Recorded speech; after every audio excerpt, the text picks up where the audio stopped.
Welcome to the Slop Temple. We pray this video helps. You begin by opening forms. Google.com or creating a new Google form from Drive. You should title the form immediately and add a concise description so respondents know purpose. Once done, change the default question type to the one you need: short answer, paragraph, multiple choice, or checkbox, and toggle required where answers must be provided. Make sure to enable collect email addresses if you need respondent identification, and briefly explain why you choose each setting to keep your form purposeful. You now construct the body of the form. Add each question with the plus button and select the precise type for the data you want. Once done, insert sections to split the form into pages and use conditional go to section based on answer logic to tailor paths. This reduces irrelevant questions and improves completion.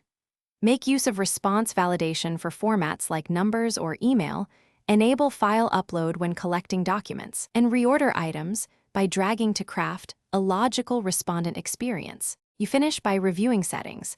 Decide whether to accept responses, limit to one per user, show progress bar, or turn the form into a quiz with auto-grading.